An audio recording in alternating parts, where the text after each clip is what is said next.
Alright, well, Uncle Bobo is in the Valiant, and it's running. It didn't take too long to start, actually. It kind of caught me off guard on the recording. Uncle Bobo's seat is not bolted down, and we have no brakes. But what we do have on our side is flat bias ply tires. Unfortunately, right now, there is people behind the trailer, a long distance away, but they do technically line up with the trailer. So we are waiting till those people vacate before we try to get the car off. And I think what we're gonna do is I'm gonna push, and if it gets out of hand, just tap it into drive and turn it off. So into drive. Now you guys got to remember, we're listening to your comments. Uncle Bobo's still getting to know this whole old car thing. So like it said in the comments, how come it's just Big Easy? Uncle Bobo's getting his turn. Learning. Yeah, so this is what we're gonna do, Uncle Bobo. If it starts really taking off, pop it into drive and then turn the car off. That'll stop her and you'll shut it off without hurting anything. We're gonna let her warm up a little bit more. It says it's got a 1/4 tank of fuel in it. I mean, we put, I think, 3 gallons of fresh gas in it, and the gas in the tank didn't seem bad. So, okay, so, oh, the horn works. To avoid the terror of it flying off the trailer in reverse, people are clear now. She's pretty much lined up. Okay.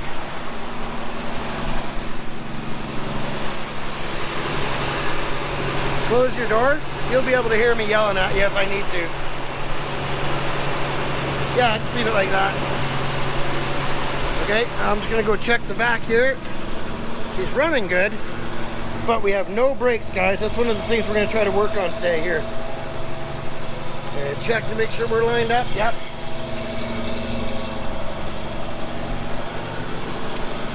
Okay, I'm gonna push you off.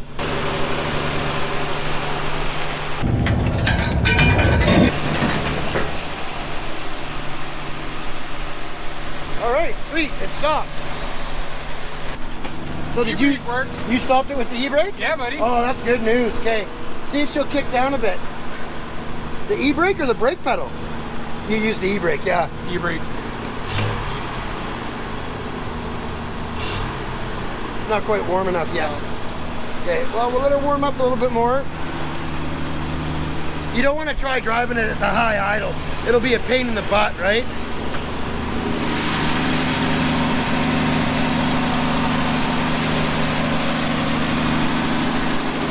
In there, we had it in neutral, gang, just to make sure that the neutral safety switch would work, and because we knew we were going to push it. Go straight into park with no hesitation. Perfect. Okay, I'm going to get this back over to Uncle Bobo, because I'm not great at it.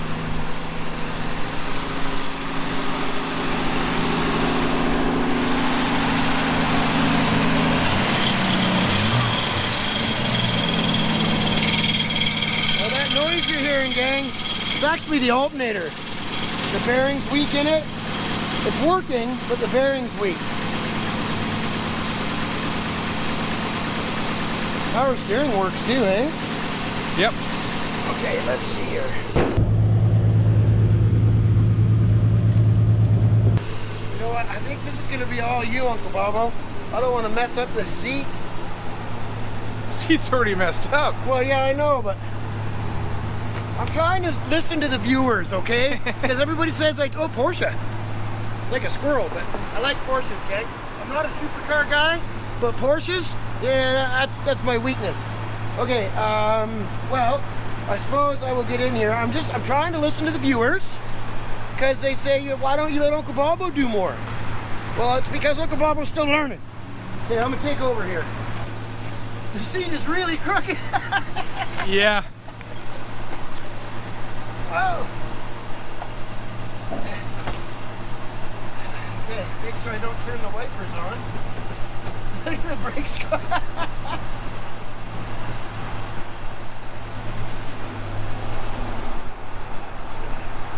brakes stop it too. Just. But they do. Okay. Oh, that's just the shackles underneath dragging. We were too lazy to take them off. Power steering works good.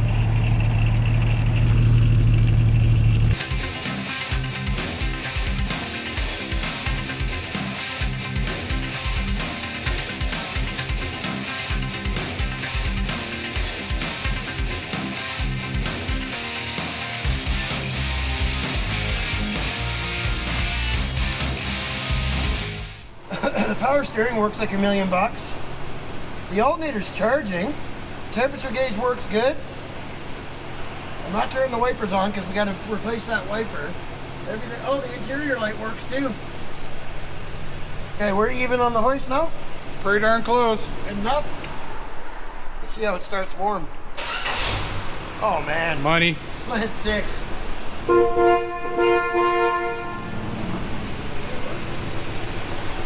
Alright gang, welcome back to Coast Auto Reaction.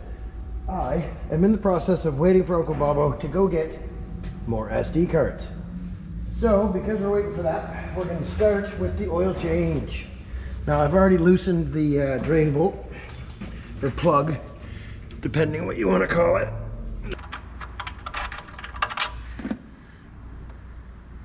It was a little low on oil, nothing too dangerous. Said it was half a liter low, a liter low. It doesn't look horrible. Still got some brown in it. But we'll let her drain away here. I got a secondary pan so I can look in the oil. And then I'm gonna move it out of the way and we'll let it drain into the big one. There we go. I like to see in the light after what the oil looks like. All right, so a little bit of backstory here on Just Jake's Valiant. So I've actually been contacted by the original owner of the car.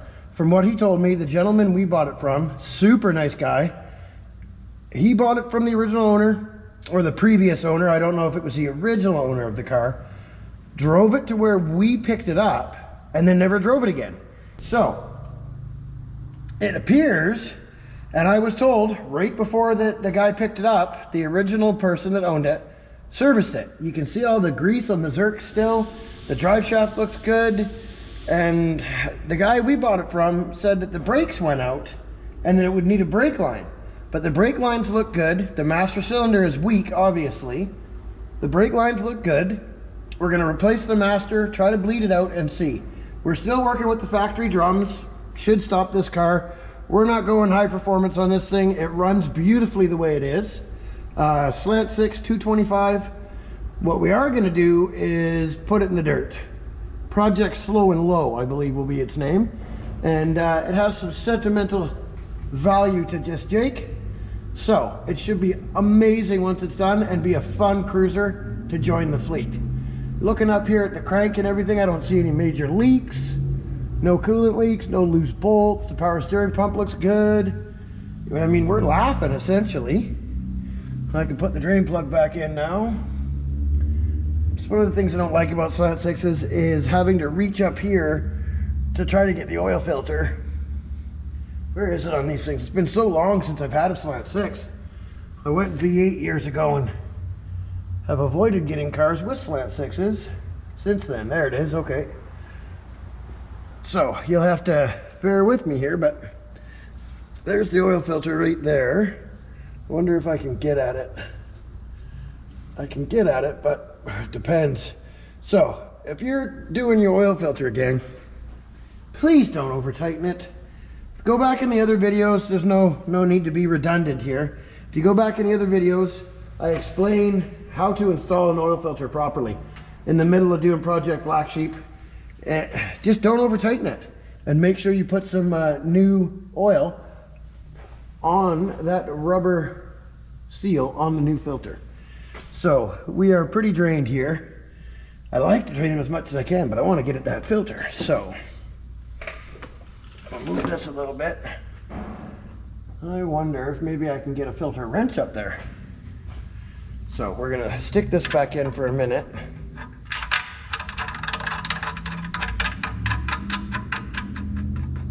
And just in case I forget I didn't tighten it, I'm gonna snug it up and make sure. Same with your drain plugs, guys, don't over tighten them. That's all you need. Ooh, Fram. I would not recommend Fram. Oh, I have a visitor. Oh, it's Uncle Bobo. So there's an oil pressure sending unit right on the back of the oil pump here, gang. So you just unplug it. Actually, here, I'll bring you over and take you. Here we are. There's the filter. And there's the oil pressure sender, you know, wire I unplugged. And now I am going to take that filter off and give the filming back to Uncle Bobo. What? Now, for probably the first time ever with a Slant 6, I don't have to try to reach down, and basically you spill every time, gang. So here, Uncle Bobo's going to hold the pan right about there. I did have to use the wrench, it was too tight. And here she comes, yeah. Never understood this. Although Ferrari does it like this, so it's just like a Ferrari. It's just half a V12. Hey, that'd be cool to make a V12 out of 2 Slant 6s. I wonder if you could do that. Let's give it a shot. Good times.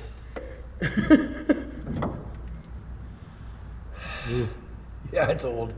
That and Fram has gone, I'm sorry Fram, but it's just you've gone downhill. So we'll get a rag and clean that off and check for a double filter gasket. Because quite often, Bobo, if you can check and make sure that the O-ring is on that filter. Clean off that. Just Jake has arrived. He's over getting fresh oil. And for a Mopar, gang, whether it be a Slant 6, 318, much like the starter, which is off our 383, which is at Nick's Garage. If you're watching us and you haven't gone and checked out Nick's Garage after this video, go to the homepage here on our channel, gang, and make sure you check out Nick's Garage on YouTube. There's a few other channels. Old Carr Guy, he's pretty, he's funny. Check him out. Mortsky Repair, FCS, is it FSC, sorry. FSC Speed Shop, Kevin Van Voris, he's a good one too. I love his intro song, Supercharged Automatic. He's the guy, gang, whose demon got T-boned in his driveway. Check him out, it's good times. Okay, so we got fresh oil coming now. I'm waiting so I can put some fresh oil on the O-ring here. Pass it to me. Get a little bit on my fingers. So you always want to do this, gang, because you don't want it to get stuck, and then you put it on hand tight. Anyways, like I was saying before I went off on my fellow YouTuber tangent, the starter in this is from my big block 383 in a 225 Slant 6. Chrysler was famous for that. This filter that I'm putting on this engine is the same one my 383 takes and the same one that the 318 takes in Project Black Sheep. Now, normally I like to fill my oil filters. The problem with this one is I can't because it points at the ground. Much like I said. Now, at least Chrysler was smart enough, they put a shaft in the middle so you don't have to try to guess for the threads because you can't see it from up top. And your average person does not have a lift. I've had plenty of guys too back in the day. Now, we haven't worked on Slant 6 in a long time. I'm going on memory. Back in the day, I had one, just Jake had one, a couple of our buddies had them. It was good times. I think I blew up half a dozen in my 69 Dart, which was originally a V8 car and then had a Slant 6 in it. I never drove it with a V8. Anyways, there's a wire right here for the oil pressure warning light. Make sure you reattach it, otherwise the light comes on and you don't think you have any oil pressure. And when I tightened that oil filter, so I tightened it, then I gave it a quarter turn with my hand, then I reached up and gave it another quarter turn. That's all you need and you're good to go. So now we'll drop the car down. I remembered to tighten that ahead of time and I'm gonna double check it because, well, it's me, and let's be honest, Big Easy gets forgetful. So I don't believe I loosened it again. Nope, we're good there. Now we're gonna add some oil to it. and move on to, what are we doing after that? The brakes. See if we can get this, we got her to go, but now we got to get her to slow. So on the Slant 6, guys, that's 3.5 liters. It holds approximately 5 liters. And then after you start it, it's going to fill the filter up.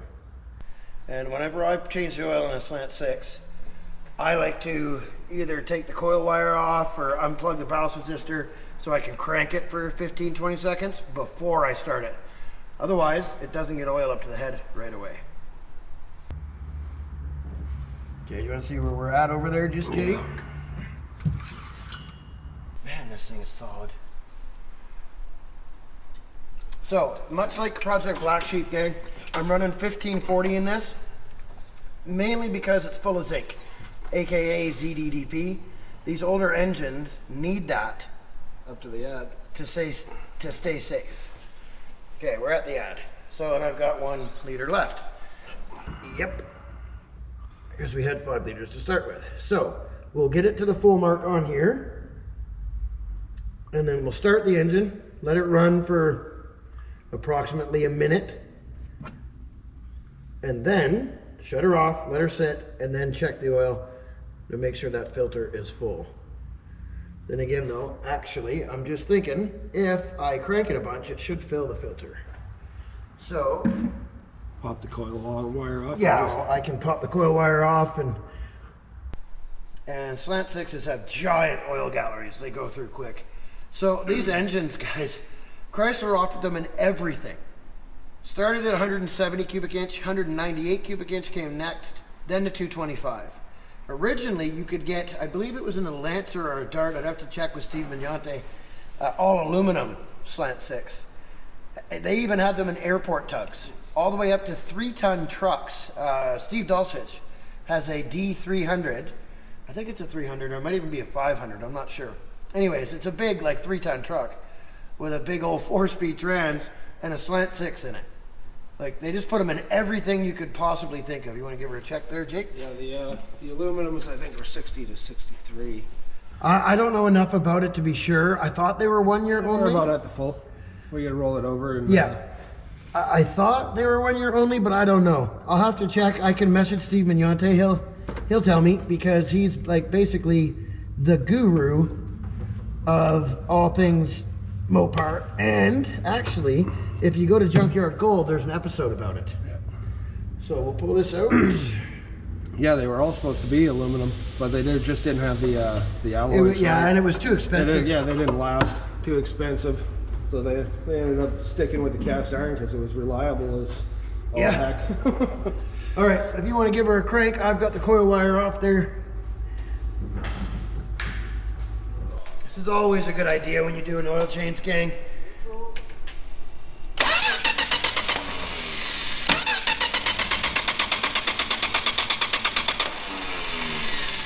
Just crank it until you see the oil like it'll blink.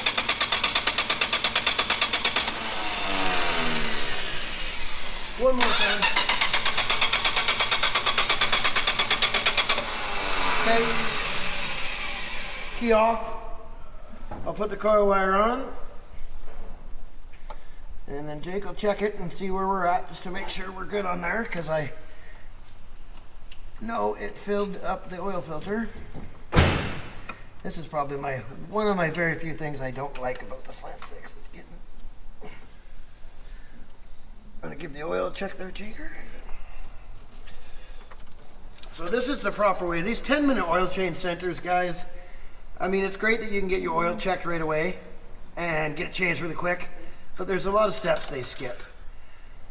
Locally, I recommend Great Canadian Oil Change, because they don't skip these steps. What do we need? About a half a quart. Yes. Okay, so we'll be back with you in a second. Jake's gonna go get about half a quart of oil. We'll top her up, and then we'll fire her up.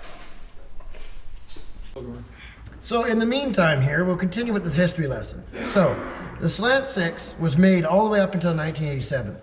And in, I think it was 1981, 82, they started offering what's called the Super 6 in the Diplomats and Volaris and Aspen wagons. I believe it debuted in the wagon to give it a little bit more punch. Now, the Super 6, what it had was a 2-barrel manifold and a special exhaust manifold. Now we're not talking high perf stuff here, but it flowed a little bit better on the exhaust side and had a bigger intake with a 2-barrel, I believe it was a Holly on some of them were a Carter. And the Super Slant 6, it escaped a lot of the lean burn era. So the V8s had lean burn and stuff, but the Slant 6 didn't need it.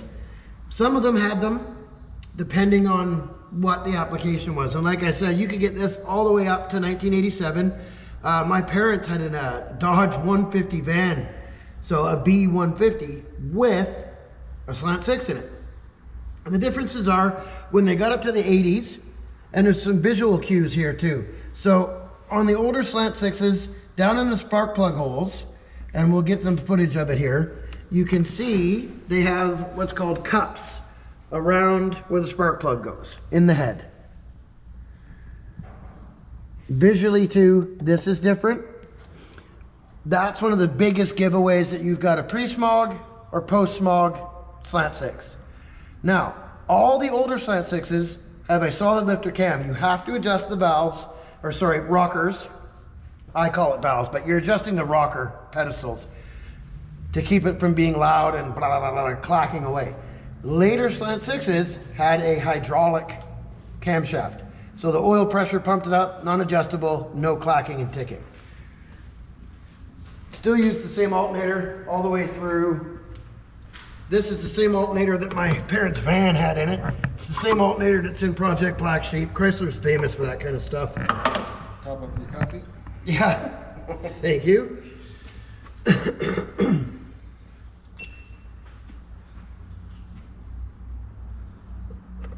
what, half that? I got too much.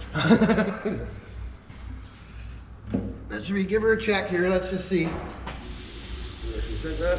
Yeah, I just always like to double check. I know we're good, but it's always a good idea to double check.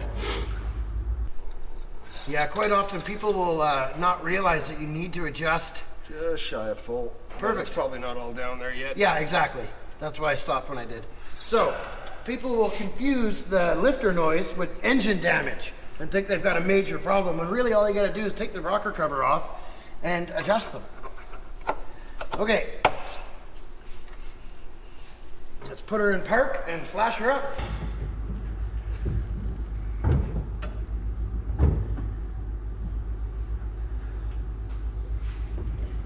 Yeah,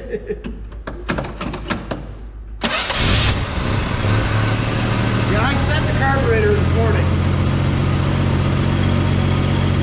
So as you notice, gang, there was no noise there when Jake started the engine, and that's because we cranked it to build oil pressure before we started. You don't want to dry start it. She can still use a tune-up. It still has the plugs in it that we got at the car with, but it's going to be a solid runner.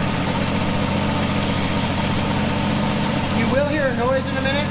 That is the alternator bearing. It needs an alternator. Although the alternator is working, the problem with the Chrysler alternators is they have a pressed-in bearing in the back. And when they sit in one spot for a long time, they get a bad, almost a witness mark on the inside of the race, and that'll wear at the bearing. Black Sheep did the same thing too. Now I sprayed with penetrating oil and it brought it back to life. I've also sprayed this one. We'll see what happens. Car will get the oil pressure gauge too to complement its oil pressure light.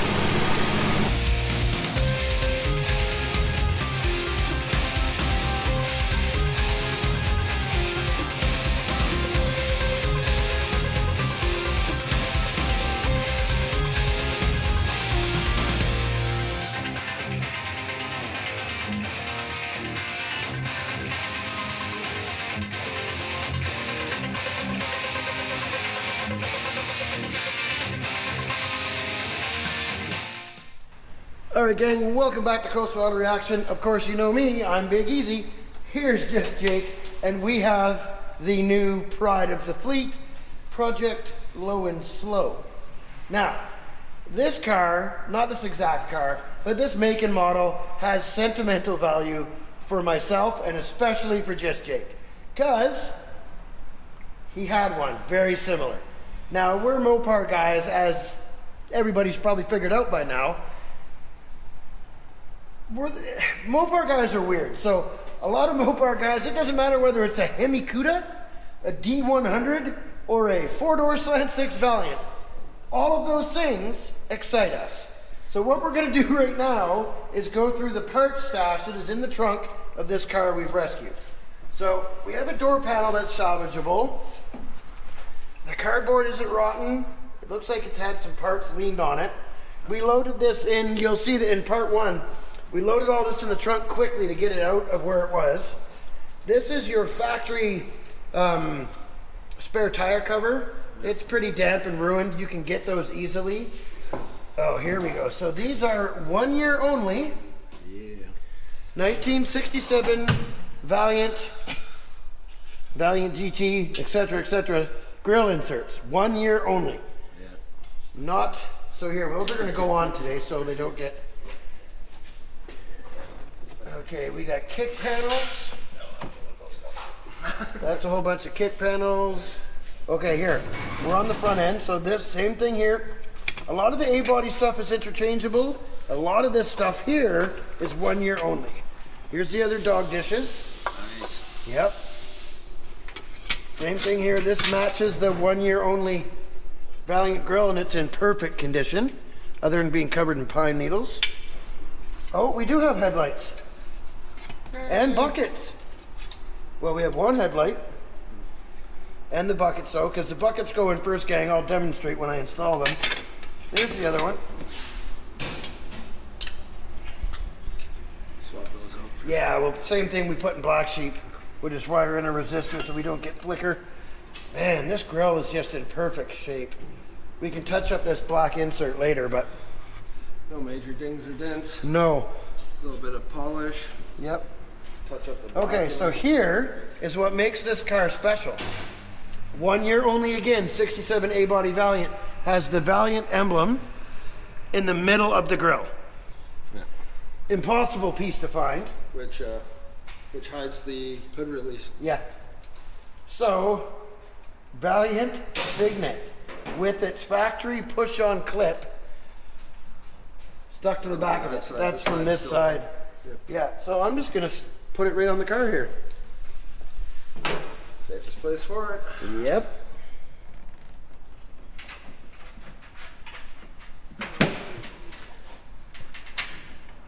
Door kicks. We'll keep an eye on it though, because it's only got one push clip on the back of it, but there it is. Okay, that box is empty. Moving right along. This is part of one of the best parts here. There's a piece of trim. These Is that, are oh, those are the door sills. So yeah, the door kicks. Okay, here we have, that would be the factory? No. It looks like almost powder coat. This is the brace for the center of the rod support. Here is where that emblem goes.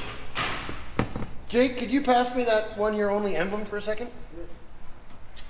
So. You want to pass me the empty box? It gets the floating emblem in the middle of this in the grill. Coolest thing ever as far as I'm concerned. Oh, sorry, Jake. Okay. Oh, here's the center where the hood spring and everything goes. There's the mechanism. Yes.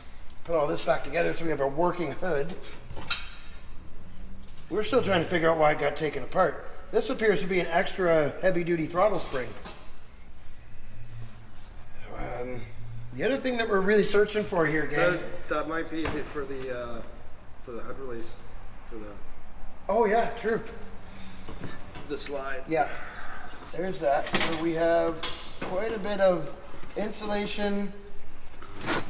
Hang on, so we're trying to find the fasteners here, gang.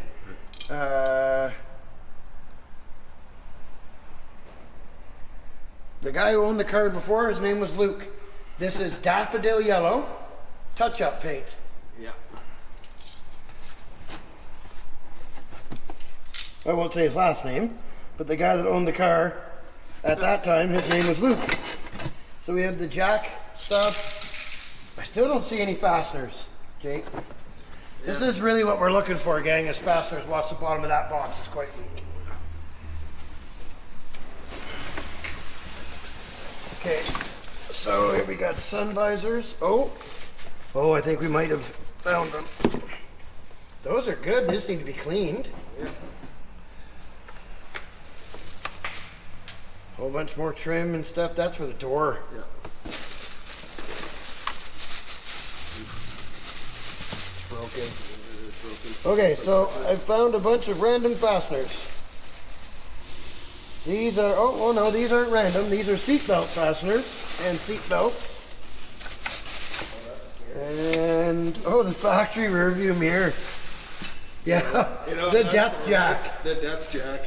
It's missing the bar, but yeah, that's the trunk made Farmall. Night day. Factory rear view, that's awesome. I still don't understand why this car got taken apart. So, actually I do. And a couple other guys on their channels have mentioned it. This is a lot of the time what happens. People start taking the car apart, they get it half taken apart and realize, oh my gosh, I don't really know what I'm doing here. This is the step up. It's actually got the night day. Yeah, I know. I better just stop while I'm ahead. Then the car sits for a couple years and somebody like us comes along and realizes that nobody kept the fasteners. So we're not going to have much luck putting the nose of this car together today. You want to pass me the other door? Yeah. Clip there before it gets bent. Here's a flat spare. Here's the trunk trim that goes along the tail of the trunk. We're not sure if we're going to use that yet. We might use the letters that we've got. The trunk needs to be wire wheeled as well. Yeah. Well. We have a starter that was needlessly taken apart, probably because the relay was done. The starter is, well, it's tired. It would have worked. We've got a lot of random bulbs and yeah. So, you can maybe hear the frustration in my voice here, because I was really hoping there'd be fasteners in the back of this car. And there isn't, which means we're gonna have to get random Imperial fasteners, and that also means that the nose of the car is not going to go together today. Guys, we got to get the right size Phillips screws, the right pitch, the right everything. The only thing I saw in there was seat belt fasteners. Yeah, the seat belts. Now, luckily, we do have, being Mopar guys, we've got an old Dodge truck. And a lot of the fasteners are going to be the same size, etc., for the nose of the truck that are on the nose of the car. We're going to regroup here, and we'll be back. Fucking old rusty bolts. What? Wait a minute. Okay. Rusty bolts beats no bolts. Yeah. Oh, man. Okay, so Oh man. when you take your car apart, put it in dry Ziplocs, not this. I mean, this beats nothing, but now it's a guessing game. So yeah, that's pretty self-explanatory. Yeah, that's yeah. When you stop mid-sentence explaining what something is, yeah. Anybody watching our channel is going to understand what that is. Well, if you don't know, it's a window winder. Yeah. Well, then again, though, the Not anymore. okay, Yeah, not anymore. Not anymore. So this car has manual windows. You got to crank them, gang. What is that? A set of points? Might be. Blue streak. Yeah, I bet you it is. Something else that nobody else. Oh, it's a condenser. It's a brand new condenser. Nice. Oh man, putting the nose of this car together is going to be a time lapse. Is there any other? These guys will be bumper. Is there any other 3 boxes in there? This is the only one I saw in there. That's nowhere near enough. No. But, Hey, what's the paint, bro? those are spacers for maybe the grill. Yeah. All right, we're gonna go through these, gang, and when we figure out what's what, we'll let you know. That's headlight. Welcome back, gang. Okay, so we did not film a lot of the last hour and a half because it is the part that no YouTuber ever shows you because, well, it's boring. So, Just Jake has been hunting through the bolt bucket for the little bolts. Now, this is just a sub-assembly and only temporary. We're mocking it up. These are all going to come back out, and we're probably going to replace them with new fasteners but we need to know where they go. So Jake has put together a sub-assembly here. As you can see, this needs to be painted still. Here's the center of the grille and the radiator core support brace, and this is where the hood latch goes. So we've got a sub-assembly put together. Yeah. Because none of these nuts or bolts or screws, there's nothing labeled, and they're all rusty. So they all need to be cleaned up, and a lot of them we're going to replace. But we wanted to touch base with you guys and show you the proper way when this happens. Those will be seat To go through all these nuts and bolts. And this is when a manual comes in handy, because if you look here, Jay's got this open and he's studying each and every nut, bolt, and clip. Moving right along. So, like I said, we have the book, but unfortunately, it's a Haynes manual, not a factory service manual. It's got a picture of what appears to be a 67 Dart on the front, and it says 67 through 76 Dodge Dart, Plymouth Valiant. But it's only got the later Valiant front end with the single piece all the way across grille, which is not what we have here, which is the 67 multi-piece grille. Multi. And we've run into broken screws. So we've deduced that they took the car apart to paint this black. Now technically it's not supposed to be black, but both, even Jake and I agree, I prefer it black. I just wish we would have done it. So we've set the valance in.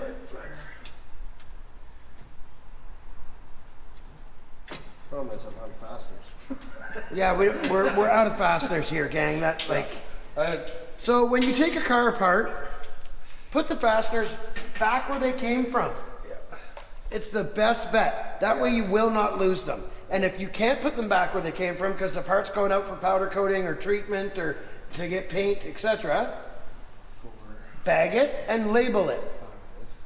Even if you may not finish the project, because a lot of guys go, "Oh, I'll remember where this goes," and then 7 years later, there's Big Easy and just Jake trying to figure out.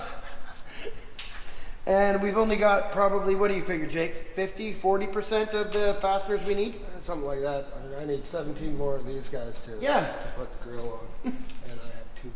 We got 2. I got 2. But at least I know generally the size and shape. Well, we can bring them to Fastener Force, or we can bring it to our parts Dodge pickup. And because they share a lot of the same thread pitch and same screws and stuff, we can borrow it out of the truck. Now, we do have, now there was a comment that I kept taking over jobs. Now, Clickbait, aka Caitlin, is not here, but I'm going to delegate a job for Uncle Bobo to do. Mainly because my dystrophy is flaring up and my leg hurts, and I'm going to take over the filming. Uncle Bobo's going to do a big install. Here we go, gang. And there goes some up front. So, we're all about the tips here, gang. You got to have a tip, right? And go back in our videos and watch the joke about the screw-on exhaust tips before you comment. Thank you. And yeah, here we do a Stratman vlog tip. Look, you're installing your tip on your Super Valiant. Look at me. You got to look up when you do it and use your hand slots like this. Here we go. Ready? Hang on. I'm gonna vlog. I gotta get my lunch out of my teeth. Oh, Uncle Bob's got lunch in his teeth. Doesn't matter when you're a vlogger. Daily driven egos. So you get your hand out and you go, "All right, gang. So anyways, we're here today and I've got a new supercar. And man, is it good to see you guys. Holy." Sorry guys, it drives me nuts. I can't help it. Man, this is a cool car. Let's do a little filming here. We're gonna go say hi to Jake. See what happens when they give me the camera, Jake? Yeah. Yeah. Oh, hello. Yeah. Hello. Oh, so pretty. What was that, Bobo? Tip life is on. Tip life? Tip life. Come check out Grille Life. We only have 1% of the fasteners, but you get an idea, gang. I need to take a picture of that for Instagram right now. Views on views. Oh, I need to back up. What I should do is I have the spacers and the screws for the outside, I can attach the grill a little better. Yeah, I mean, we're not going to be driving it anytime soon, gang. So if we can get this to stay in place, it's worth it. Well, we can snug it up for now, right?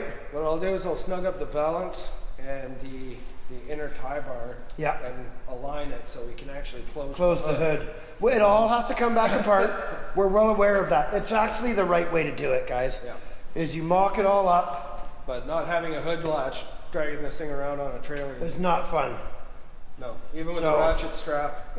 Yeah, still not fun, exactly. Rather have the safety and safety in the latch, and then we don't have to worry about that. Well, we'll get that bolted down first and move what we need to move. I'll grab the ratchet for it.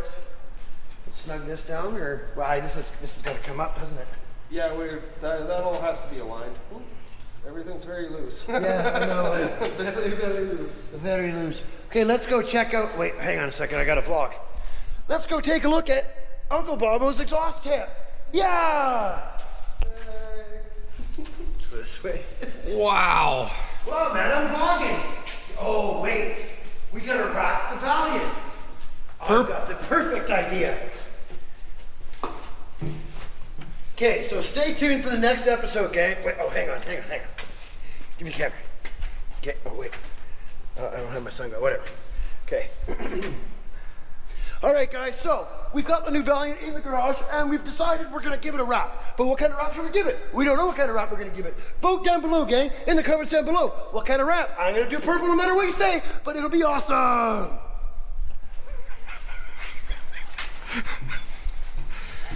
Oh my lord. The joys of working in a shop with Big Easy. Guy gets a little crazy. I wonder if Stratman's gonna get his feeling hurt over that. Although nobody knows where we are really down south, so whatever. We're nobodies. I wouldn't say that. I think the YouTube world's gonna wake up pretty soon here when we announce a certain something. Yes. No, I'm not gonna announce it.